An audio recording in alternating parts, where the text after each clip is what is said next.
കാര്യം, ഈ സർവകലാശാലയിൽ ഇത്രയും മൃഗീയമായ ആക്രമണം നടന്നിട്ടും അത് യൂണിവേഴ്സിറ്റി അധികൃതർ അറിയാതിരുന്നത് ആരുടെ വീഴ്ചയാണ് സത്യത്തിൽ?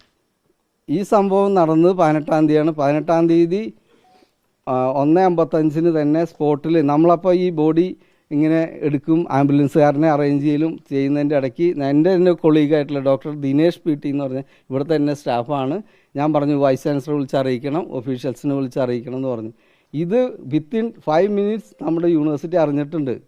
ഒരു സംശയവുമില്ല, എല്ലാവരും അറിയിച്ചിട്ടുണ്ട്. VC ഫോണിൽ അറിയിച്ചിട്ടുണ്ട്.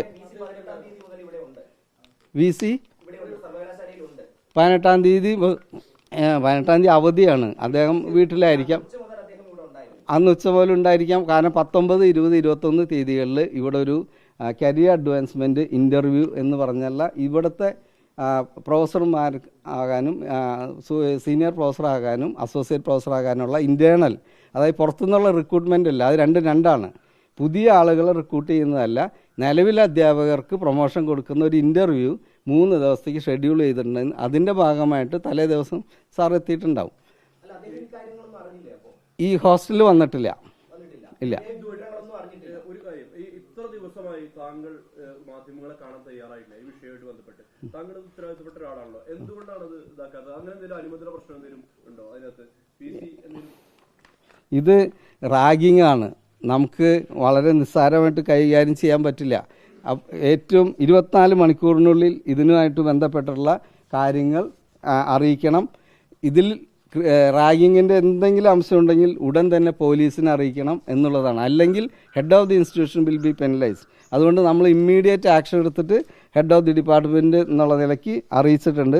ഇത് കഴിഞ്ഞ് ഈ റാഗിങ്ങിൻ്റെ പ്രൊസീജിയർ വളരെ സ്ട്രിഞ്ചൻ്റായിട്ട് ചെയ്യേണ്ടതാണ്. ഒരു നിരപരാധി ഇതിൽ പെടാൻ പാടില്ല. പെട്ടുകഴിഞ്ഞ ക്രിമിനൽ കേസാണ്, നോൺ ബെയിലബിളാണ്. അതുകൊണ്ട് കൃത്യമായി അന്വേഷിച്ച് ഇതെല്ലാം ചെയ്ത് കഴിഞ്ഞതിന് ശേഷം മാധ്യമങ്ങൾ മുഴുവൻ യൂണിവേഴ്സിറ്റിക്കും കോളേജിനും എതിരെ പ്രവർത്തിക്കുകയാണ്, എനിക്ക് എതിരെയാണ്. ഒരു ഡീനാണ് ഇതിനെല്ലാത്തിലും മെയിൻ ആയിട്ട് വരുന്നത്.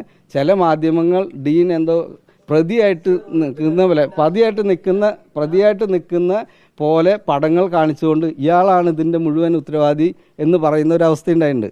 അപ്പോൾ ശരിക്ക് ഇതൊക്കെ മാറ്റണം, ഇത് നമ്മൾ പൊതുസമൂഹത്തിൽ എത്തിക്കണം എന്നുള്ളത് എൻ്റെ ഒരു കടമയാണ്.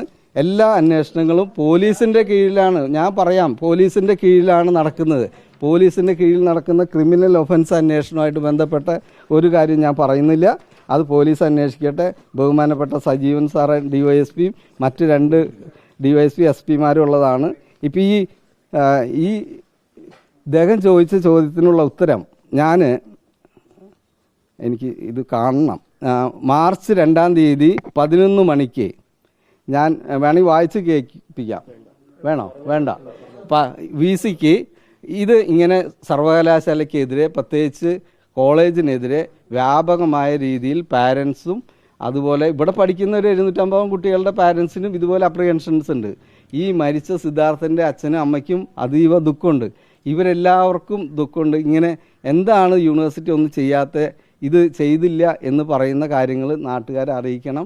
ഇതിൽ യൂണിവേഴ്സിറ്റിക്ക് തെറ്റ് പറ്റിയിട്ടില്ല. ഔദ്യോഗികമായിട്ടുള്ള എല്ലാ നടപടിക്രമങ്ങളും പൂർത്തീകരിച്ചതിന് ശേഷം നമ്മുടെ തന്നെ സ്റ്റുഡൻസിനെ പ്രതികളാക്കിക്കൊണ്ട് നമ്മൾ കൊടുത്തിട്ടുണ്ട്. ക്രിമിനൽ കുറ്റം ചെയ്ത ആരെയും നമ്മൾ സംരക്ഷിച്ചിട്ടില്ല.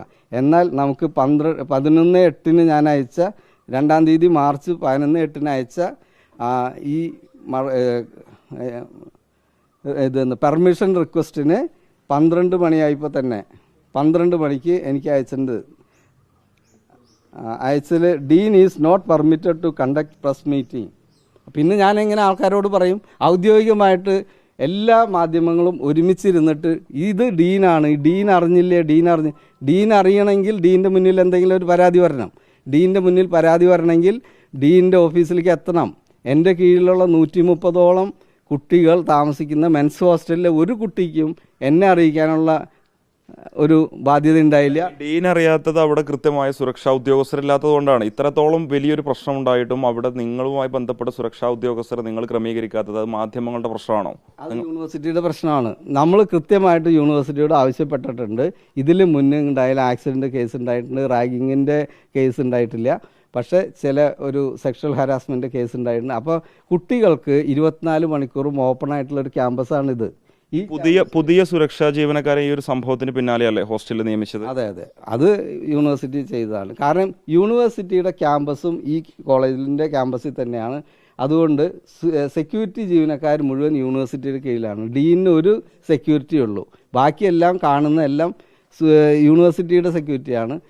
സുരക്ഷാ ജീവനക്കാരെ വെക്കേണ്ടത് യൂണിവേഴ്സിറ്റിയാണ്. എങ്കിൽ പോലും 18 മുതൽ 25 വയസ്സ് വരെയുള്ള കുട്ടികൾ ഇത് താമസിക്കുമ്പോൾ ഇങ്ങനെ ഒരു മർദ്ദനം നടന്നിട്ടുണ്ടെങ്കിൽ ആരെങ്കിലും ഒരാൾ സ്വന്തം റിസ്കിൽ പറയാതെ ഈ കാര്യങ്ങൾ 4 ദിവസം 16-ന് നടന്ന സംഭവം 17-ന് അറിയിച്ചില്ല, 18-ന് അറിയിച്ചില്ല, 19-ന് അറിയിച്ചില്ല, 20-നില്ല, 21-ന് ആൻറ്റി റാഗിങ് സെല്ലിലേക്ക് പരാതി അയച്ചിട്ടുണ്ട്.